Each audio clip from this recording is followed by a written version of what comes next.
अब यहाँ पर जैसे ही माहौल गर्म होता है, यहाँ पर हमें एक चीज़ और मैक्स के बारे में पता लगती है कि जैसे ही मैक्स जब डीमन गॉड की तरह अवेकन हुआ था तो उसके पास में एक और पावर आ गई थी, और वो पावर ये थी कि वो दो लोगों के बीच में जो कनेक्शन चलता है या फिर उनकी जो फीलिंग्स है उनको वो अच्छे से पहचान सकता है। और हुआ भी ऐसा ही है, वो उसके दोस्त और उसकी बहन के बीच में जो फीलिंग्स की तार थी वो अच्छे से देख पा रहा था, और वो समझ चुका था कि इन दोनों के बीच में सच में कुछ चल रहा है। वहीं पर हम देखते हैं कि ये सेम तार यहाँ पर जो ये यूनी होती है इससे भी उसके लिए निकल रही होती है, और ये तार वो अच्छे से देख पा रहा होता है। यहाँ पर तार से मेरा मतलब होता है फीलिंग्स के बारे में, और वो इन फीलिंग्स को एज अ तारों में देख रहा होता है। यहाँ पर ये जो यूनी होती है वो सामने खड़ी लड़की को देखकर यही सोच रही होती है कि कहीं इसके लिए भी दाइसुम के लिए मेरी तरह फीलिंग्स तो नहीं है। यहाँ पर जो अभी ब्लैक हेयर में लड़की आई होती है ये भी सेम उसके बारे में यही सोच रही होती है कि कहीं यूनी के लिए भी दाइसुम के लिए कोई फीलिंग्स तो नहीं है मेरी तरह। यहाँ पे हम देखते हैं कि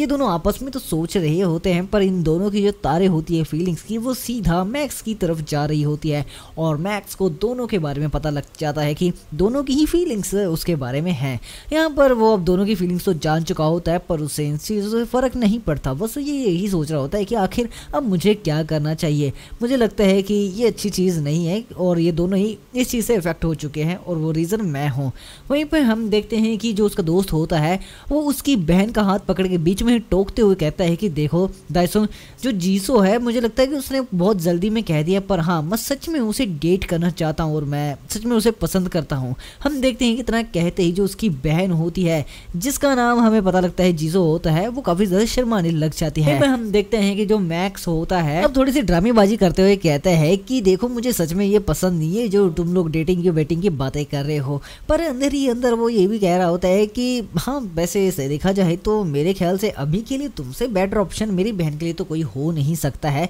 तो जिसके बाद में थोड़ी सी नोटंकीबाजी करने के बाद में वो कहता है कि चलो ठीक है, मैं तुम दोनों को डेट करने की आज़ादी दे देता हूँ। और इसी के साथ में वो ये भी कहता है कि क्या तुम सच में मेरी बहन का ख्याल रख भी सकते हो। अब इतना ही कहते हुए हम देखते हैं कि जो उसकी बहन जीसो होती है वो जल्दी से उसके दोस्त का हाथ पकड़ लेती है, और दोनों ही बहुत ज़्यादा खुश हो जाते हैं, और वो कहती है कि क्या सच में बड़े भाई मैं इसके साथ बाहर जा सकती हूँ। हम देखते हैं कि उन बेचारी दोनों को तो कोई भाव दे ही नहीं रहा होता है, और वो दोनों भी इनका फैमिली जो खेल खेल रहे होते हैं वो देख रहे होते हैं। पर वहीं पर हम देखते हैं कि जो ब्लैक हेयर वाली लड़की होती है वो इस चीज़ का जो फ़ायदा उठाने की कोशिश करती है, और कहती है कि यहाँ पर जो ये सिचुएशन क्रिएट हुई थी टेंशन वाली अब ये टूट चुकी है, तो मैं इसका फ़ायदा उठा सकती हूँ। और वो सीधा जाती है उसकी बहन की तरफ और उसका हाथ पकड़ के थोड़ी सी सिंपैथी दिखाती है और कहती है कि अरे बहुत बहुत कॉन्ग्रेचुलेशंस। जहाँ पर हम देखते हैं कि वो उसे धन्यवाद कहती है और कहते हैं कि तुम्हारा बहुत बहुत शुक्रिया। वहीं पे हम देखते हैं कि यहाँ पर जो यूनी होती है वो भी उसके पास में आ जाती है और कहते हैं कि देखो जीसो,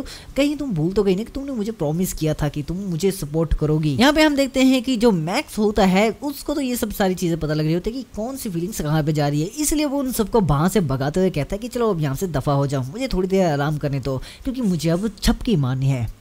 वहीं पे हम देखते हैं कि अब सीन चेंज होता है और हमें यहाँ पर कुछ सिटी का सीन दिखाया जाता है। वहीं पर हम देखते हैं कि ये एक लेडी होती है जो कि कुछ अपनी हेवनली मदर से, यानी कि जो भगवान मदर जैसे ये कहते हैं, उसके पर्चे बांट रही होती है ज़ोर ज़ोर से और कह रही होती है कि मदर ही हमारी सब कुछ है, मदर हमारी बहुत केयर करेगी, ऐसे ऐसे ब्ला ब्ला करती रहती है। वहीं पर हम देखते हैं कि इसके जो पर्चे बट रहे होते हैं इसकी चर्चे आगे तक चल रहे होते हैं और सब इसे पागल या फिर बावली पूछ कह रहे होते हैं और कहते हैं कि लगता है ये कोई नया धर्म निकला है जिसके बारे में ये ऊंचे ऊंचे बोल रही होती है। जिसके बाद में हम देखते हैं कि सड़क के बीच में ही एक बहुत बड़ा गेट वो ओपन हो जाता है और हर तरफ अफरा तफरी मच जाती है कि आखिर ये मॉन्स्टर गेट यहीं पर ही क्यों खुला। वहीं पर हम देखते हैं कि अभी जो लेडी यहाँ पर पर्चे के साथ चर्चे बांट रही थी वो अपने पर्चे मदर के यानी कि हवा में फेंक देती है और उसके अंदर से एक कुछ अलग ही तरह का ऑरा निकल रहा होता है और वो उस गेट के पास में जाती है। लोग कहते हैं कि अरे बावले पागल हो गया कि ये क्या कर रही है, कहीं पागल वागल तो नहीं होगी ये बुढ़िया।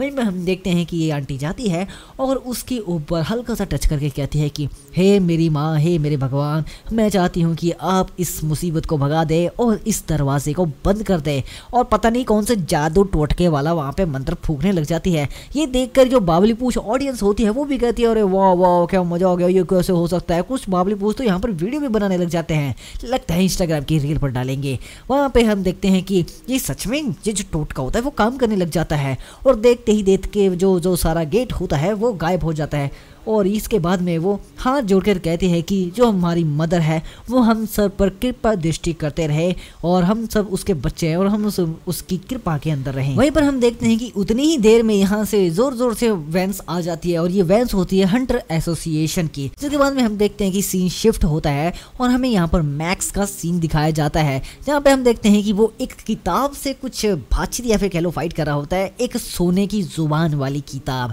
जिसके बाद में वो उसके तरफ जाता है और वो भी काफी तंग हो जाता है कि आखिर मुझे किन किन लोगों से बात करने के लिए भेज दिया जाता है एक सोने की जुबान वाली किताब से बात करने के लिए। जिसके बाद में वो उससे सवाल पूछता है कि आखिर तुम मुझे बता सकती हो कि वो जो तुमने बनाया था आखिर वो कहाँ पर गया। यहाँ पे हम देखते हैं कि जो किताब होती है वो उसे कहते हैं कि तुम उसके बहुत करीब हो। वहीं पर हम देखते हैं कि जो इनकी बातचीत है वो हमें नहीं दिखाई जाती और सीधा फिर से शिफ्ट हो जाता है और इस बार हमें दिखाया जाता है वर्ल्ड हंटर एसोसिएशन का हेडक्वार्टर, जो कि मेन बिल्डिंग होती है। मेन बिल्डिंग में जो इनका मेन प्रधान होता है यानी कि चेयरमैन, उसका सीन दिखाया जाता है, जहाँ पर जो उसकी असिस्टेंट या फिर कहनो मैनेजर वो आती है और कहती है और उसे बताती है कि सिटी के अंदर एक गेट है वो देखा गया था और वो हमारी कंट्री के बीच में था, जहाँ पर जो उसका जो चेयरमैन है वो उसके बारे में थोड़ी सी इन्फॉर्मेशन लगने लग जाता है कि आखिर मुझे बता सकते हो कि आखिर ये मॉन्स्टर गेट कहाँ पर कैसे और क्यों खुला और इसको हैंडल कैसे किया गया। जहाँ पर जो उसकी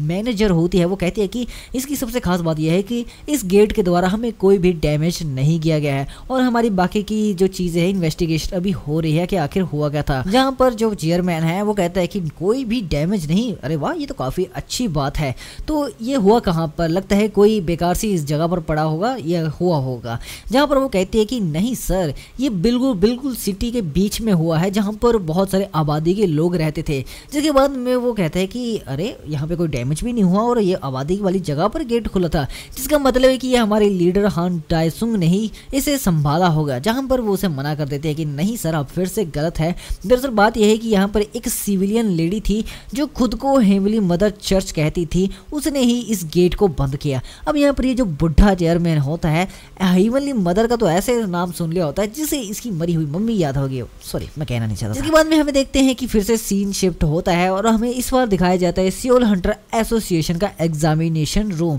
जहाँ पर इनकी जो जांच पड़ताल है वो चलती रहती है और हमें यहाँ पर ब्रांच मैनेजर जिन का ऑफिस दिखाया जाता है, जहाँ पर जो जिन होता है अपनी असिस्टेंट मैनेजर किम, जिसका नाम होता है, उससे टेस्ट के रिजल्ट्स पूछता है, यानी कि इस घटना के बारे में जो अभी गेट खुला था। जहाँ पर जो लेडी होती है वो उसे बताती है कि देखिए उम्र है 33 और ऑक्यूपेशन टीचर है और ये काफ़ी अच्छी सिविलियन है। जिसके बाद में उसे शक पड़ता है कि आखिर एक नॉर्मल सिविलियन एक दरवाजे को कैसे बंद कर सकता है। मुझे तो इस चीज़ पर यकीन ही नहीं होता। जिसके बाद में वो अपने असिस्टेंट को कहता है कि देखो मैं तुम्हें एक स्क्वाड दूंगा, जाकर इस मामले की जांच पड़ताल करो। जिसके बाद में हम देखते हैं कि वो अपने बॉस के कहने पर जाकर जांच पड़ताल करती है और जिसके बाद में हम देखते हैं कि वो वहाँ चर्च पर पहुँच जाती है, जहाँ पर हम देखते हैं कि ये वही आंटी जो जाके उसके सामने हाथ जोड़ती है और कहती है कि देखो मैं ज़्यादा कुछ कह नहीं सकती, पर फिर भी आपने यहाँ पर आके मुझे धन्यवाद कहा और मुझे ये कहने में अफसोस हो रहा है कि जो आपके लीडर है किम, यानी कि जो आपके मैनेजर है, वो यहाँ पर नहीं आ सके, उसके लिए अफसोस है। जिसके बाद में हम देखते हैं कि वो वहाँ से तो आगे बढ़ जाती है, पर जो यहाँ पर जो उसकी असिस्टेंट होती है वो कंफ्यूज हो जाते हैं कि आखिर इस लेडी को उसका नाम कैसे पता था, क्योंकि वो उसे उसके नाम से बुलाती है। जिसके बाद में वो इस चीज़ पर ज़्यादा गौर नहीं करती है और हम देखते हैं कि वो दोनों चर्च के अंदर चले जाते हैं और हमें चर्च के बाहर से बहुत ज़ोर ज़ोर से ही वन की आवाज़ें सुनाई देती है और हम ऐसे अंदर देखते हैं तो यहाँ पर ज़ोर ज़ोर से गला फाड़ कर अपनी मदर को याद किया जा रहा है। हमारी मदर नहीं, मतलब कि इनकी जो चर्च मदर है, जिसके ये हेवनली गॉड कहते हैं, उनका नाम लिया जा रहा होता है। और यहाँ पर ये अंधभक्त यहाँ पर बैठकर ज़ोर ज़ोर से यही चिल्ला रहे होते हैं कि जो हंटर्स है वो बेवकूफ़ है और उनके कारण हमें कीड़ों मकोड़ों की तरह रहना पड़ रहा है, क्योंकि यहाँ पर वो ही ऊंचे दर्जे के हैं जिनके पास पावर्स होती है और हम क्या, हम बस मामूली से इंसान हैं जो कि कीड़े मकोड़ों की ज़िंदगी रहते हैं। जिसके बाद में हम देखते हैं जो इन सबको इन्फ्लुएंस कर रहा होता है, यानी कि प्रोत्साहित कर रहा होता है, ये जोगी में खड़ा होता है, जहाँ पर वो कहता है कि जो हमारी हेवनली जजमेंट है वो तुम सब पर कृपा दृष्टि करेगी और जो हमारी मदर है वो हम सब की जीती जे नहीं तो हमारे मरने के बाद भी हमारा ख्याल रखेगी। हम देखते हैं कि जो उसकी असिस्टेंट होती है वो उस आंटी के साथ बैठकर यहाँ पर इस चर्च पर बैठी होती है और कहती है कि ये कोई कल्चर है, वैसे तो हमें कुछ कहना नहीं चाहते। वहीं पर हम देखते हैं कि तरह बात सुनते ही जो मैनेजर होती है वो हंसने जाती है और कहती है कि हाँ आपने बिल्कुल सही कहा है। जहाँ पर वो आंटी होती है वो कहती है क्या तुम्हें ऐसा नहीं लग रहा है कि यहाँ पर अब तुम्हें आकर एक हीवन में बैठ चुकी हो और तुम्हें बहुत अच्छी अच्छी शक्तियाँ प्राप्त हो रही है हमारे ज्ञान से। वो हंसते हंसते कहती है कि हाँ बिल्कुल आपने बिल्कुल सही कहा है। उसके बाद में हम देखते हैं कि सामने खड़ी लेडी ने अपना जोगा उठा दिया होता है और जी हाँ ये सीओ इनोमी होती है जैसे कि आप सब लोग जानते हैं, और यही इन सबको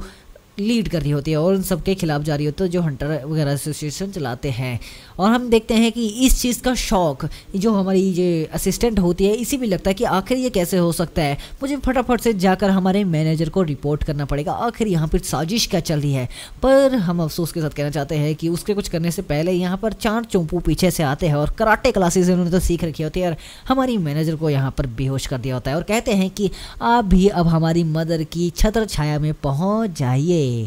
तो यहाँ पे दोस्तों ये पार्ट तो यहाँ पे खत्म हो चुका है। अगर आपको इसका नेक्स्ट पार्ट चाहिए तो फटाफट से यहाँ पर कुछ लाइक के एम्स कंप्लीट कर दीजिए और हाँ थोड़े से कमेंट कर दीजिए ताकि हमें भी मज़ा आए। और हाँ यहाँ पे कमेंट में जाकर नेक्स्ट पार्ट ज़रूर टाइप कर दीजिएगा ताकि हम इसका जल्दी से जल्दी नेक्स्ट पार्ट डाल सकें। तब तक के लिए मिलते हैं नेक्स्ट वीडियो में। Bye bye.